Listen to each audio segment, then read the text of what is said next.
Hello दोस्तों, स्वागत है आपका सृष्टि द फ्यूचर में।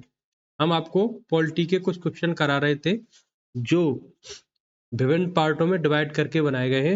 अभी हम संवैधानिक विकास पर चर्चा कर रहे थे, जिसमें हमने अब तक आपका 1858 के अधिनियम तक की चर्चा कर ली थी। आज उसी के आगे हम क्या है चर्चा करेंगे। तो देखते हैं पहला क्वेश्चन क्या है। पहला क्वेश्चन है, किस अधिनियम द्वारा भारत में पोर्टफोलियो प्रणाली को वैधानिक मान्यता दी गई? तो यह है आपका 1861। पोर्टफोलियो प्रणाली क्या थी? विभागीय प्रणाली थी एक तरीके से। इसमें क्या है, एक विभाग का मुख्य सचिव बना दिया गया और वही क्या करता था, जितनी भी जो भी जरूरत होती थी उस विभाग की, वो उसको पूरा करता था। एक तरीके से ये आज की कैबिनेट मंत्री जैसी प्रणाली थी। तो ये क्वेश्चन पूछा जाता है, पोर्टफोलियो प्रणाली कब शुरू हुई? तो ये आपकी 1861 में हुई थी। यहीं पर शॉर्ट नोट्स ऐसे बना लो, पोर्टफोलियो प्रणाली और 1861 ऐसे करके। ठीक, आगे देखते हैं अगला क्वेश्चन। 1862 में लॉर्ड कैनिंग ने किन 3 भारतीयों को विधान परिषद में मनोनीत किया था? देखो, विस्तार किया गया, पहले समझ लें।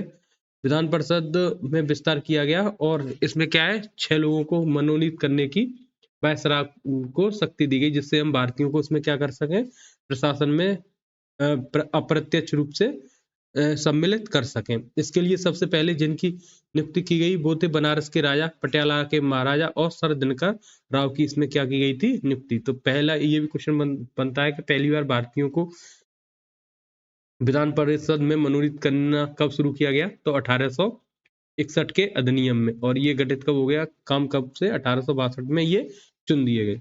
देखते हैं अगला क्वेश्चन। भारतीय परिषद अधिनियम 1861 के तहत वायसराय द्वारा जारी अध्यादेश की अधिकतम अवधि क्या थी? तो ये भी क्वेश्चन पूछा जाता है। 1858 वाले में हमने आपको कराया था, एक अध्यादेश जारी करने की शक्ति कब दी गई? 1861 में दी गई। और कब? 6 महीने तक के लिए ये अवधि होती थी। इसमें वायसराय को वीटो प्राप्त होती थी, अर्थात वो कुछ भी कर सकता था।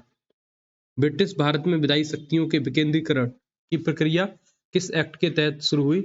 तो ये विकेंद्रीकरण मतलब जो शक्तियां ले ली गई थी, जैसे मद्रास की, बम्बई की, कब से लेना शुरू हुई थी?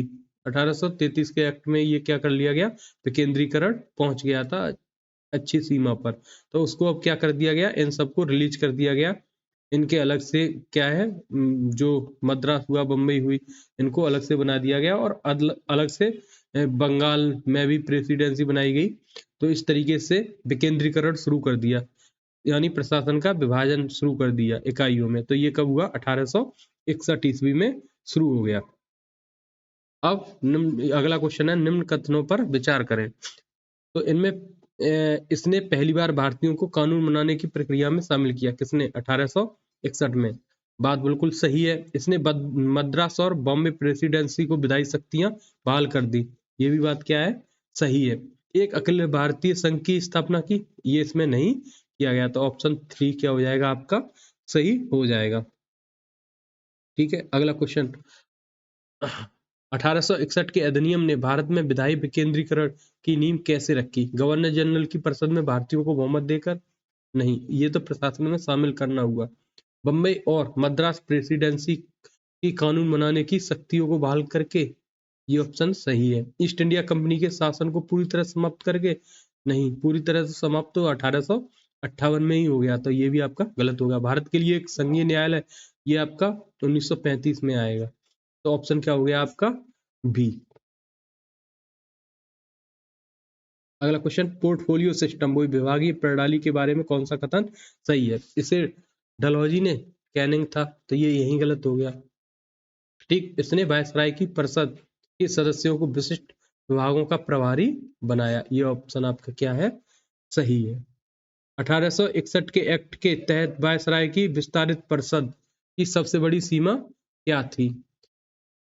1861 में जो हुआ उसमें क्या हुआ, सदस्य बजट पर चर्चा नहीं कर सकते थे और ना ही प्रश्न पूछ सकते थे। ये बात बिल्कुल सही है। सदस्यों को 1 महीने के लिए नियुक्त किया जाता था। नहीं, ये भी नहीं। परिषद के केवल ब्रिटिश संसद के सदस्य शामिल हो सकते थे? नहीं, ऐसा भी नहीं था। परिषद के पास कानून बनाने की कोई शक्ति नहीं थी। सकती थी। तो व्याख्या, परिषद केवल कानून बनाने तक सीमित थी, उसे प्रशासन की आलोचना करने या बजट पर सवाल उठाने का कोई हक नहीं था। ठीक है, तो सिर्फ चर्चा हो सकती थी, कानून बनाने तक ही सीमित थी उसमें। अब अगला क्वेश्चन, वायसराय की कार्यकारी परिषद में 5वें सदस्य के रूप में किसकी नियुक्ति की गई? ये भी बहुत बार पूछा जाता है। एक विद्वता की नियुक्ति इसमें की गई। 1861 के अधिनियम के तहत किन क्षेत्रों में नई विधान परिषदें स्थापित की गई? नई ये बनाई गई थी आपके बंगाल पश्चिम, उत्तर पश्चिम सीमा प्रांत और पंजाब में ये आपकी बनाई गई। और इनकी डेट भी याद कर सकते हो आप, लेकिन इतना अंदर तक नहीं पूछते हैं। 1862, 1886 और 1897 में। और जो मद्रास था और बम्बई था उसको क्या कर दिया गया, विधायी शक्तियां फिर से दे दी गई। अगला क्वेश्चन है 1892 का एक शुरू हो गया यहाँ से आपका 1892। 1892 के अधिनियम के तहत सदस्यों को कौन सा अधिकार प्राप्त हुआ? इस पे क्या हुआ, बजट पर चर्चा करना, मतलब अधिकार प्राप्त नहीं हुआ। देखो बजट पर चर्चा करना प्राप्त हो गया, वहां पर केवल इससे पहले वाले में 1861 वाले में क्या था, केवल नियम बनाने तक ही सीमित था। ठीक, अब उस पर क्या है, बजट पर चर्चा करना भी शामिल कर दिया।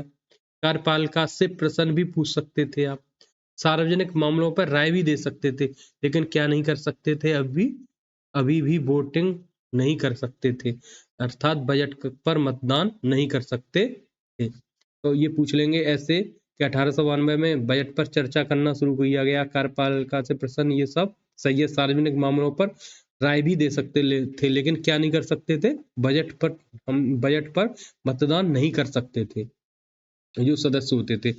अब अगला 1892 के अधिनियम में चुनाव शब्द का प्रयोग किस प्रकार किया गया? स्पष्ट रूप से चुनाव शब्द का प्रयोग किया गया? नहीं किया गया। अधिनियम में चुनाव शब्द का प्रयोग कहीं नहीं हुआ। ये बात बिल्कुल सही है। अंग्रेजों ने जानबूझकर चुनाव शब्द का प्रयोग नहीं किया, इसकी जगह उन्होंने विशिष्ट निकायों की सिफारिश के आधार पर, मान लो अगर कोई विशिष्ट निकाय है यानी जमींदारी है मान लो, तो जमींदार अगर किसी की मतलब अपनी राय देने के इस व्यक्ति को क्या है, मतलब वायसराय की कार्यकारी में शामिल किया जाए, मान लो ए व्यक्ति है उसको शामिल किया जाए, तो वो उसमें शामिल कर लेते थे। तो एक विशिष्ट निकाय की सिफारिश पे था एक तरीके से मनोनीत, लेकिन उसको उन्होंने चुनाव शब्द नाम उन्होंने नहीं दिया। ठीक है, तो इसका उत्तर क्या होगा, अधिनियम में चुनाव शब्द का प्रयोग कहीं नहीं किया गया था। अगला क्वेश्चन, 1892 के अधिनियम ने सदस्यों को बजट पर कौन सा अधिकार दिया गया? बजट पर मतदान का अधिकार, बजट को पूरी तरह खारिज करने का अधिकार, बजट पर केवल क्या करने का, चर्चा करने का अधिकार दिया था, ना कि वोटिंग का, खारिज करने का, कर टैक्स जोड़ने का कोई भी अधिकार नहीं दिया था। सदस्य बजट पर बहस कर सकते थे, लेकिन वे बजट के किसी भी हिस्से पर वोट नहीं डाल सकते थे। ठीक, अगला क्वेश्चन, विधान परिषद के सदस्यों को कार्यपालिका से प्रश्न पूछने के लिए कितने दिन पहले नोटिस देना होता था? ये 6 दिन पहले उन्हें अगर कोई प्रश्न पूछना है, मान लो एक तरीके से अगर वायसराय की परिषद चल रही है तो उन्हें अगर कोई प्रश्न पूछना है तो वो पहले उसको क्या करते थे, सबमिट करा देते थे प्रश्न को, तब उस पर चर्चा होती थी। केंद्रीय विधान परिषद में अतिरिक्त सदस्यों की संख्या 1892 में बढ़ाकर कितनी कर दी गई? तो ये 10 से 16 कर दी थी, पहले 6 से 12 थी, 6 लोग होते थे, 6 बढ़ाए गए, फिर अब इनको बढ़ा के 10 से 16 तक कर दिया गया। ठीक है, अगला क्वेश्चन, 1892 के सुधारों के पीछे मुख्य रूप से किस संस्था का दबाव था? तो वो उस समय पर क्या था, राष्ट्रीय कांग्रेस थी। ये सिंपल क्वेश्चन है, ये इसका उत्तर होगा। तो ये है आज के क्वेश्चन। आप चाहे तो इन्हें शॉर्ट नोट्स में भी बना सकते हैं, पिछली वीडियो में मैंने आपको ये बनाना सिखाया है, वही पिक पॉइंट लिखे जाते हैं। जैसे 1892 का देख लें हम, 1892 वाला, तो बजट पर चर्चा एक लिख लो। ठीक, 6 दिन पूर्व ये कर सकते थे, चुनाव शब्द का प्रयोग नहीं किया गया। ऐसे करके आप इनको जब बार बार रिवीजन करेंगे, बजट पर चर्चा, अच्छा इसमें कहा गया 6 दिन पूर्व दे सकते थे, तब हम उस पर चर्चा कर सकते थे, लेकिन वोट नहीं दे सकते थे। ऐसे करके चुनाव अप्रत्यक्ष रूप से शुरू किया गया। ऐसे करके आप इसके नोट्स बना लें। अगर आपको वीडियो पसंद आई हो तो इसको लाइक करें, सब्सक्राइब करें। धन्यवाद।